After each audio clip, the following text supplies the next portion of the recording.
Hello, everyone. Happy Saturday. Grab your cup of coffee, get a snack and or a beverage of your choice, and come hang out. Open panel. The link is pinned. Get up here, talk about what's on your mind. What's up with you? I'm live every day, 3 p.m. Eastern, noon Pacific, except for Sundays. I usually take Sundays off. So that's what this is. Not much going on in the news other than Iran is trying to reclose the strait. I saw. So it looks like there's factions within Iran that have different ideas of what they wanna do about this, and they keep fighting.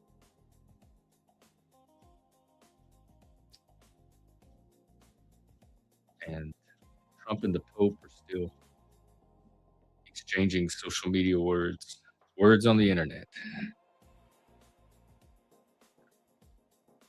and to the internet.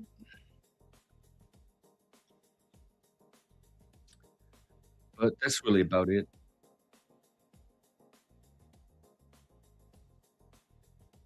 I wanna check the weather. It might be a good day to go roam around. It is warm. It's warmish, be getting up in the 60s, but it is also a little overcast.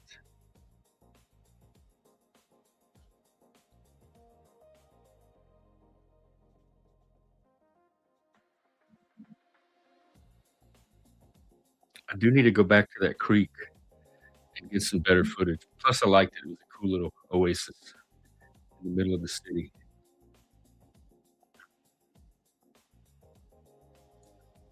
So I could do that. We'll see if we get a panel first. I'd rather sit and talk to people and listen to their lives.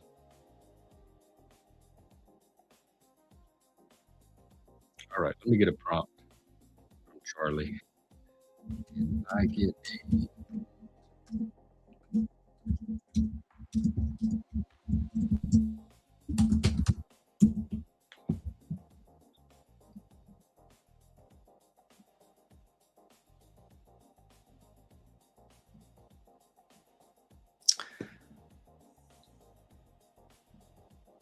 hmm.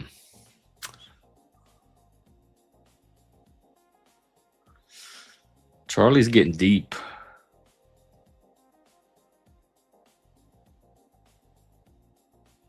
There's a theme to a lot of these. Oh, I like this one. How much of adult life is learning to tolerate reality without turning it into a grievance story? Yes, that's what I talk about on here all the time. Or talk against that victim mindset, the disempowering mindset, where you're at the mercy of life, reality, external events, and you're more powerless, or the story is that you're more powerless than you actually are. Because I think there's a payoff in being a victim or not being responsible, not for the event itself perhaps, but for a solution and the exercise of one's agency.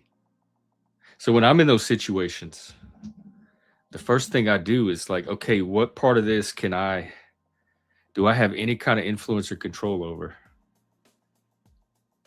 That's the range of my power. That's the range of what I have the ability to affect. And now how can I start affecting that to change the situation to something more desirable? My mind goes straight into that problem solving mode. It like assessing your power in the situation and then how to apply it to solve the problem, which is getting from one state of reality to hopefully a different state that's more in line with your own goals and values and principles. But victim mentality impedes that and does almost the opposite. It keeps you in a situation waiting for an external solution that may or may not come, and a solution you have very little input into determining.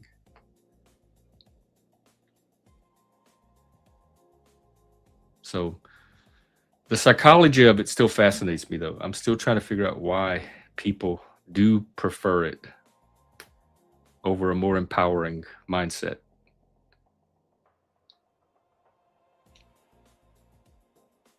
And maybe some of it does have to do with rescuing or being rescued. But I would much rather be in charge of and control what I could, because the locus of control at that point is on me and in my hands. So I rise or sink by my own effort. And that's much more tolerable to me. I can accept failure if it was at my own hands and I had a chance to do something differently to make it happen.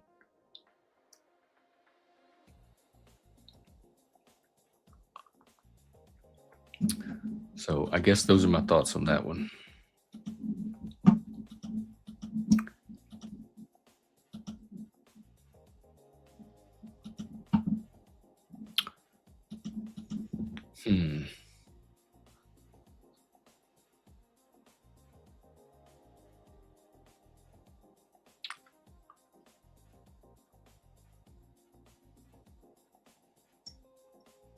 Charlie recommends this one about being chill, but I don't think it really applies here. But I'll go ahead and throw it out there.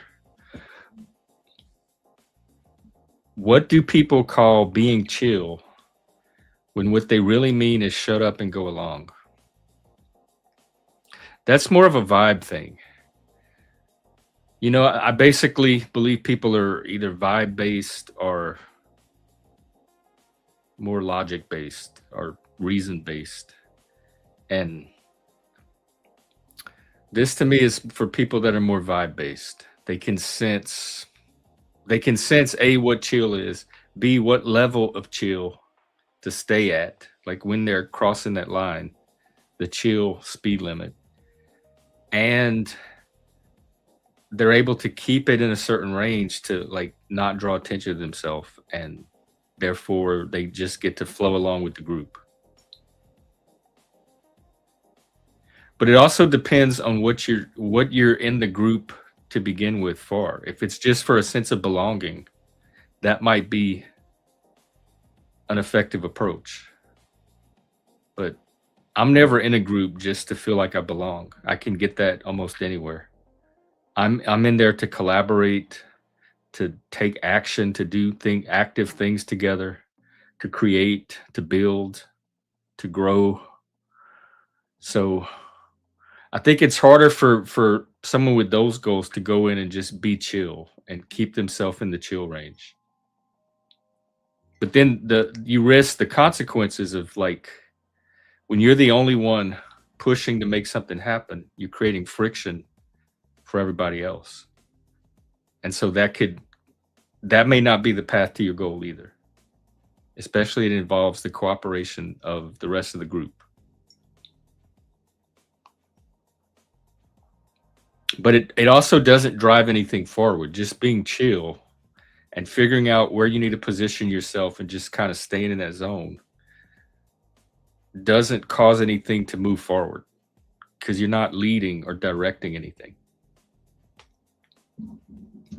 So I guess that's what I'm getting to is leadership, I think, calls for a different approach than being chill. Although I guess being chill, knowing when to be chill, can be part of good leadership. But I don't think it is in and of itself leadership. So in order to have leadership, you have to go beyond just being chill at points.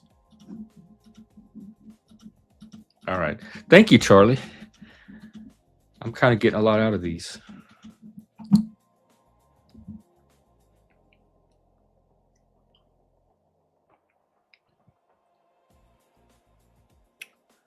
Where is the line between keeping the peace and betraying yourself?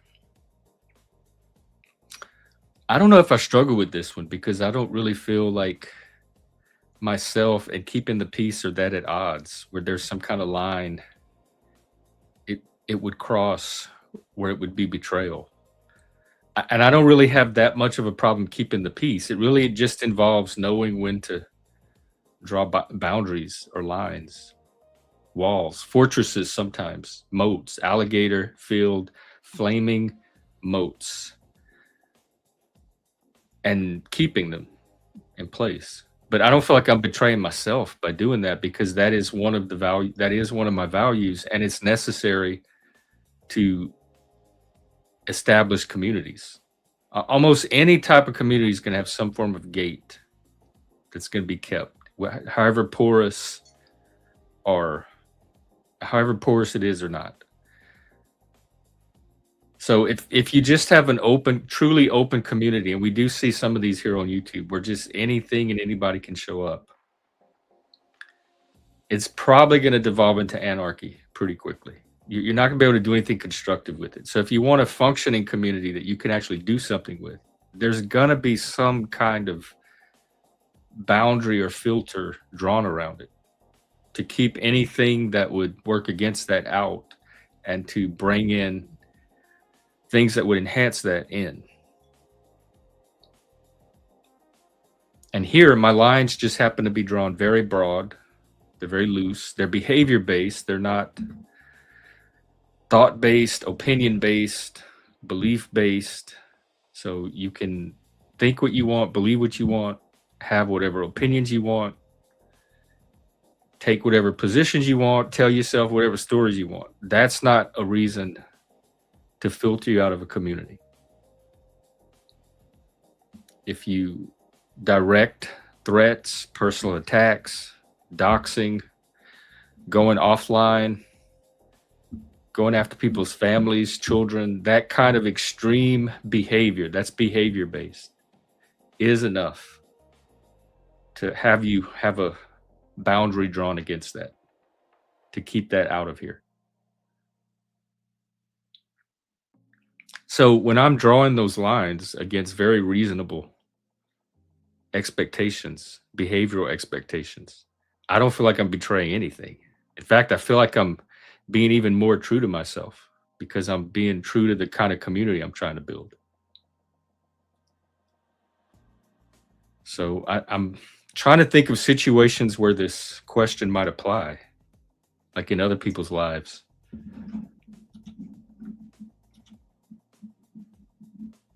Because do people sometimes feel like they're betraying themselves by keeping the peace?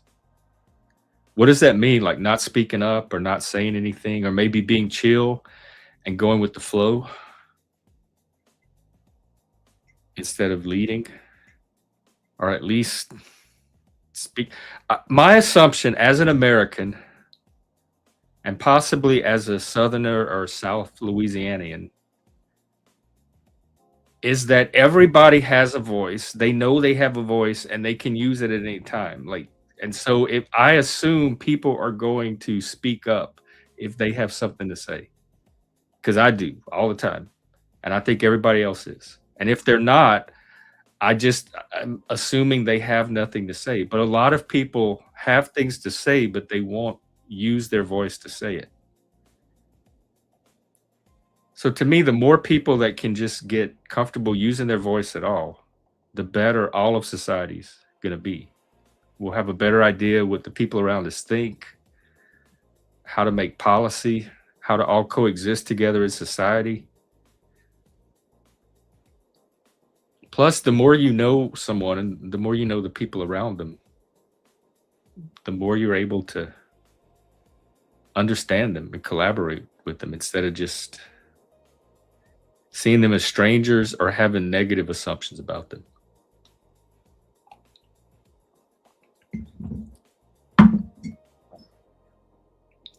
But also, I'm aware that sometimes there is a cost to speaking up, a social cost, especially if it's a tightly gated group.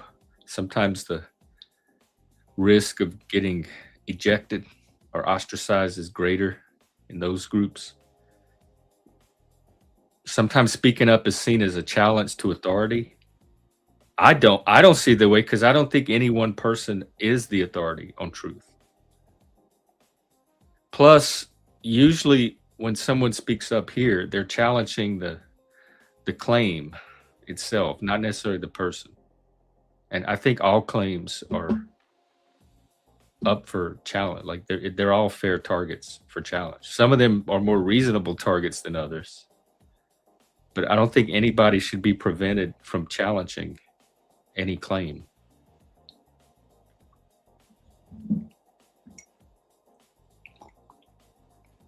But I'm aware in other groups it can be more of a risk.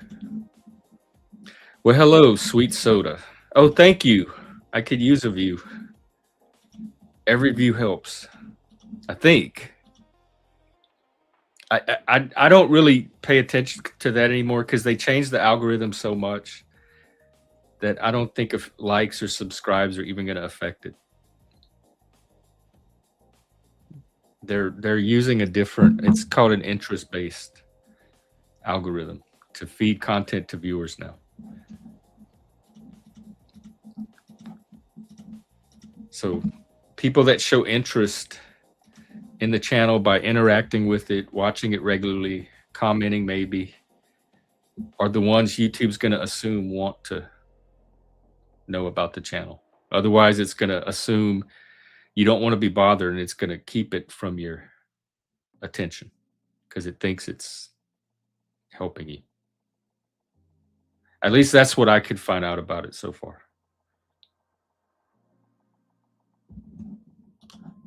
Fortunately, I don't rely on algorithms. I rely on people. This is a very person-centered space. It's community-driven, human networking, word of mouth, tell your friends, spread the word. And that's kind of a form of filtering right there because I'm more likely to get people that are aligned with my existing viewers or at least familiar with them or overlaps them in some small way rather than random strangers that you don't know what to predict. But we do welcome random strangers too, so keep showing up.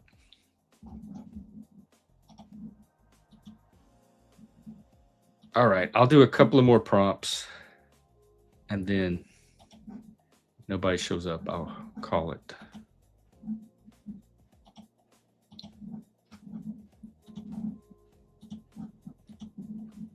All right,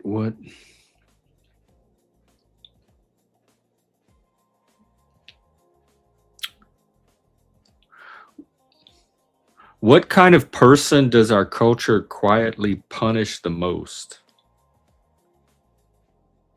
That is so very subjective. And it depends on the culture. Like there's not just one universal culture. So when it says our culture, like different regions are going to punish different types in different ways, depending on where you are. Where I am, it tends to be people that are outspoken, people that are vocal, people that speak up. When I first moved here, I visited a teacher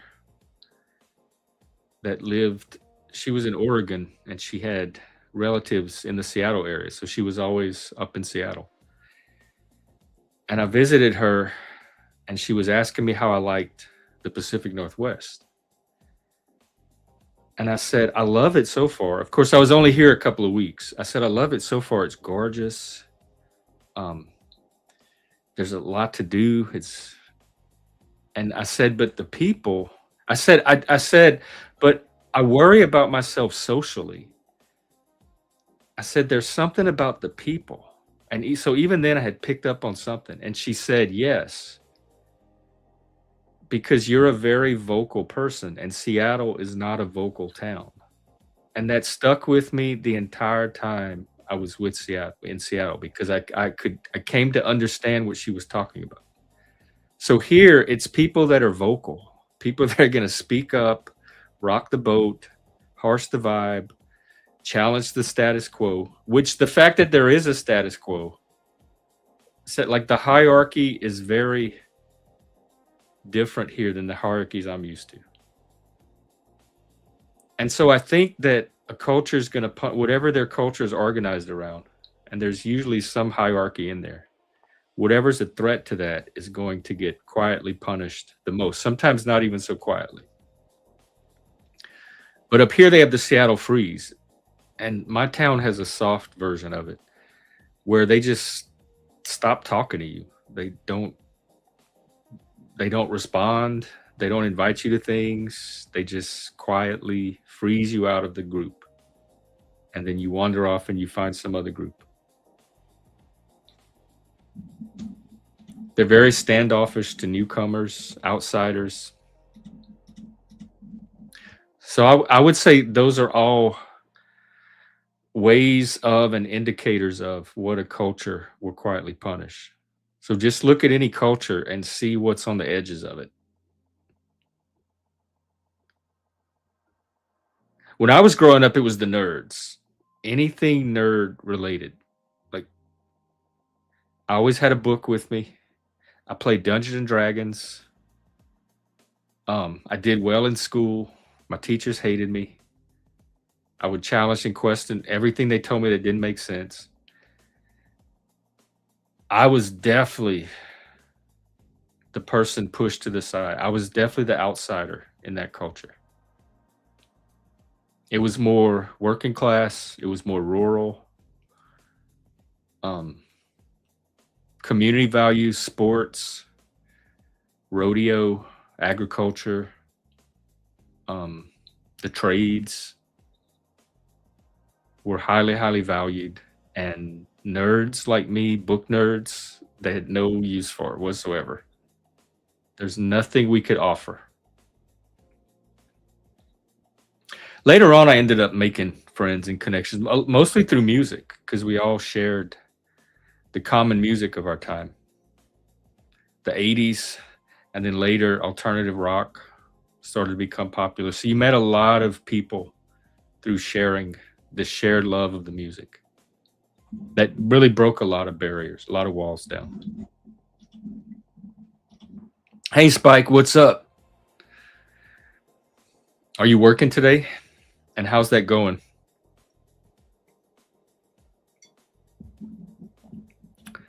I'm just here doing my thing, answering prompts from Charlie. All right, let me get a few more from him.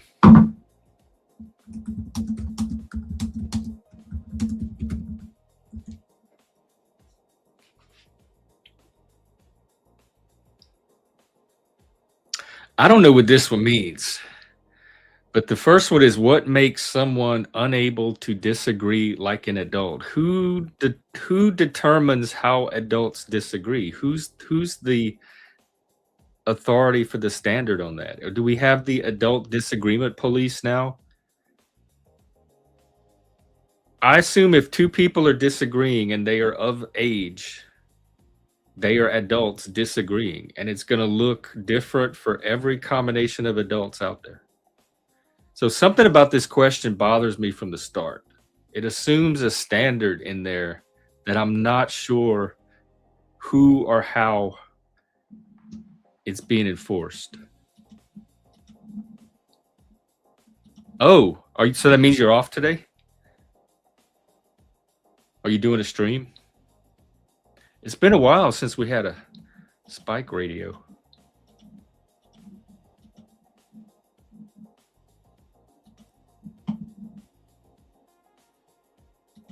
I mean, I disagree with people all the time.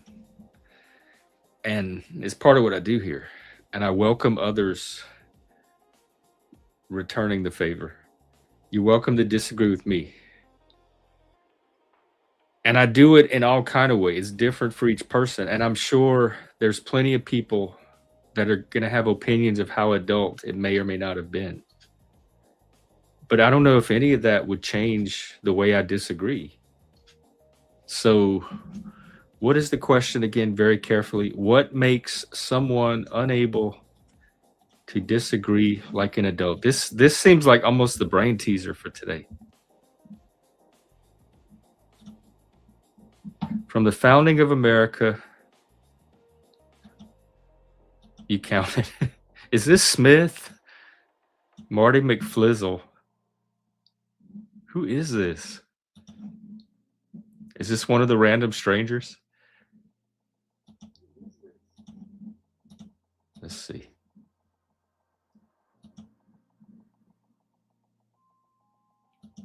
Well, welcome. I know. I've said that before too. You know how many friends I've had through enemy? Like either we started out hating each other and we ended up becoming almost best friends, or we had a big fight and after the fight we were even closer than before, and that was the beginning of a friendship. Because a lot of times, in fact, all the time, I don't fully know a person until I've had a good fight with them. I have to see how they handle conflict because that tells me a lot about them and what to expect. Like my model of people, that adds a lot of data into it at once, useful data. And or living with a person is another way to really know them. Like you don't really know someone till you live with them, but barring that, having a good fight with them. So a lot of times based on how we fight is going to determine the relationship could take a new path from there if they fight in just the right way. I'm not familiar with that one. I did see where I was watching the press conference. He was signing a bill. We're putting our patients on psychedelic drugs now. Canada's killing theirs. And we're going to dose ours up and let them trip their way out of their problems. He signed a bill accelerating like research on and approval of psychedelics like LSD, ibogaine. I think psilocybin might have been in there for therapeutic uses. And he said it's they have the potential to help with all kind of conditions and diseases. And he talked a lot about ibogaine, which I believe is ayahuasca. He seemed really impressed with that one. So it may be easier to acquire psychedelics as a treatment because of this executive order he just signed. But we'll see. It does at least open the door to maybe some decriminalization, which I think is what Seattle just did with psychedelics. I mean, I don't do psychedelics anymore. But I know here they have services where it's therapists that are offering to sit with someone during their trip and do therapy with them as part of their treatment. And they're specially trained in how to do psychedelic therapy.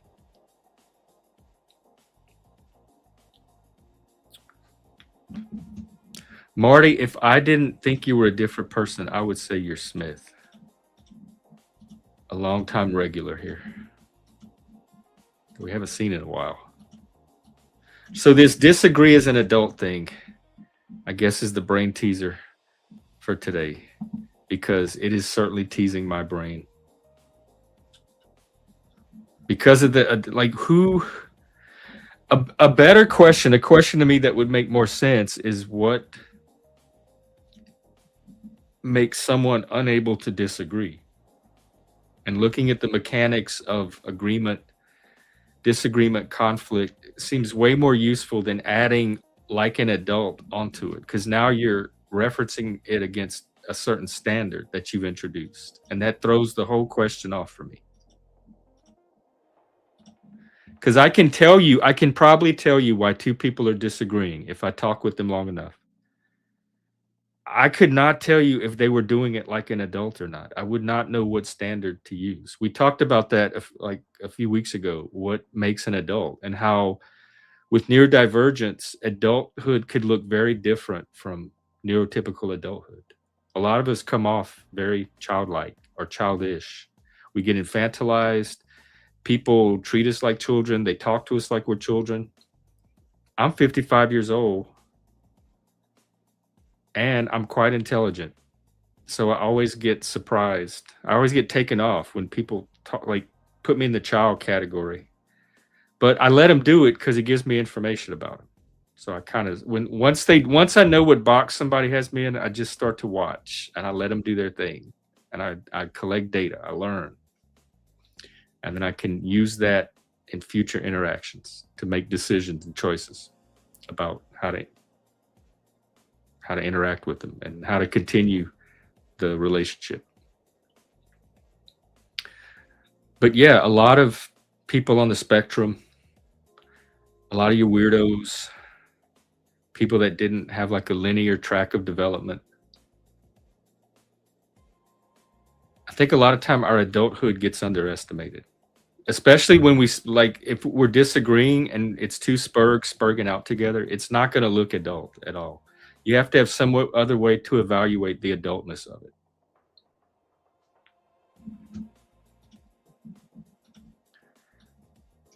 All right, I guess that's my thoughts on that. And then there's this one.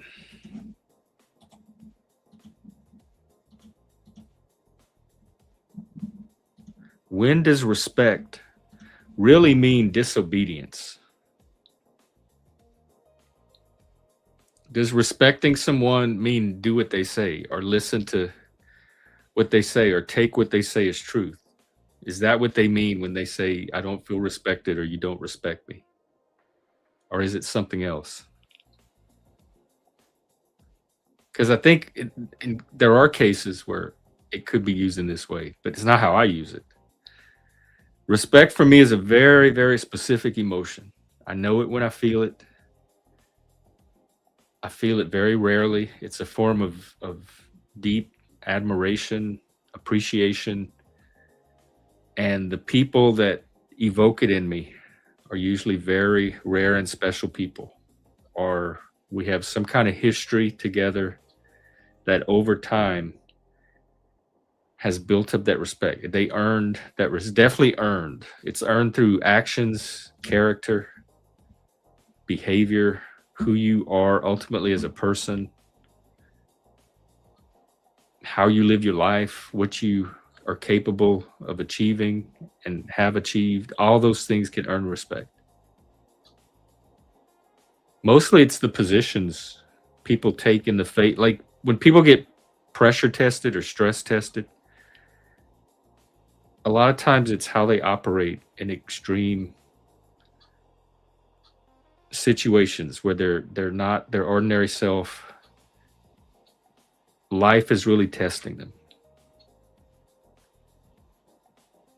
with pressure. And so a lot of times it's what they do in those situations, like the real person emerges. Crisis, catastrophe, trauma.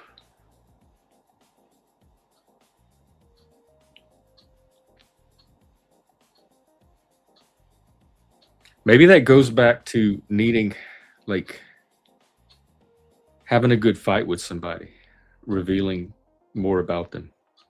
Because when we're in extreme circumstances or intense situations, intense states, I think it does reveal parts of ourselves that are not easy to see in ordinary life.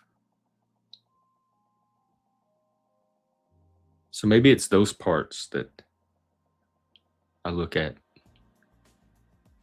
that I begin to have a respect for.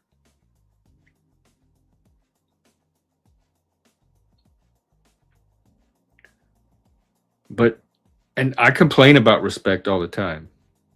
Like not feeling like I get some of it on here.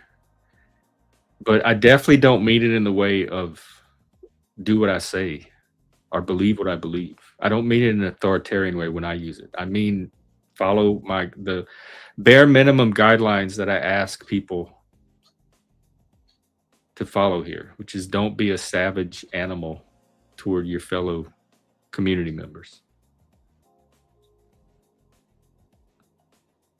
And so when that doesn't happen, it can feel like not being respected, not having the space respected or the mission respected.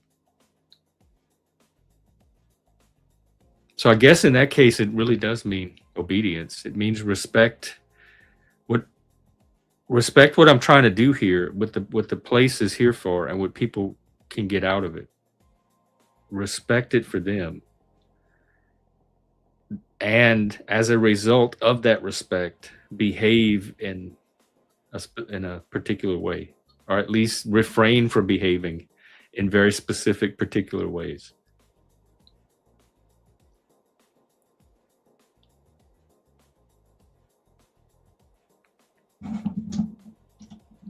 All right, we will do one more, and then I think I will call it unless we get a panel up. Ooh, here's a good one. I encounter this a lot.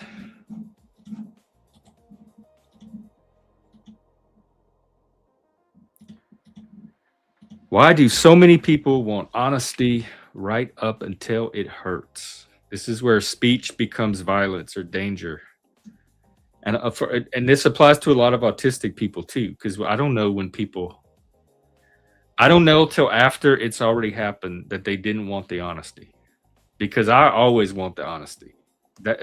That's a big way to gain respect for me is honest, raw, direct transparency. The more honest somebody can be with me, the more my respect for them is going to go up. So I want the honesty, and so I try to give that. I think I'm giving the person exactly what I would want in that situation, which is somebody that's just going to tell them the raw, direct, unvarnished, no holds barred truth, so they can have as clear and precise information as they could possibly get to help them solve whatever they're in. And so there's rarely a situation where I'm going to hold back on that, because it's such a high value for me. It's one of my highest in my value stack. But there are people, probably more people than not, I think I'm in the minority, that sometimes the truth brings up very strong, intense emotional reactions that can make it more difficult to receive.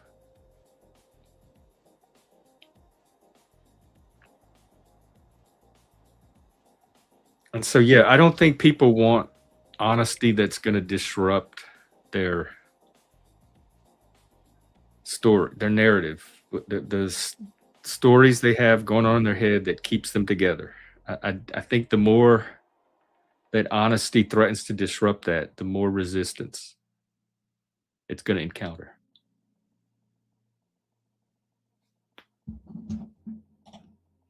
Because a lot of time that's where the pain comes from. It's like an alarm system that your core myth, the story at the center of your being that defines and organizes reality for you, is in jeopardy or being challenged by this truth, this claim. So when people talk about people being defensive or having defensive reactions, they're right. There is something very vital being defended in that case, with good reason. So I don't think defensive, like you're being defensive or stop being defensive, is necessarily a negative thing. You're not really saying anything negative about the person, and I hope they're not taking it that way if people are saying it to you. Yes, of course I'm defensive. There's something very important at stake, and I intend to defend it. So if you're going to come at it or challenge it or attack it, you're going to encounter defense. That's normal.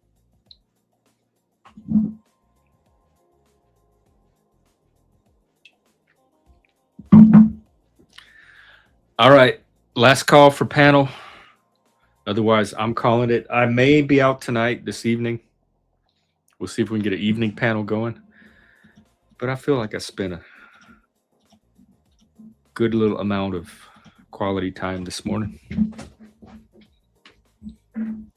So thank you, everybody that showed up. Thanks for hanging out. And look for me either tonight or Sundays are very iffy, but definitely Monday I'll be out with another topic panel, 3 p.m. Eastern, noon Pacific. I will see everybody then.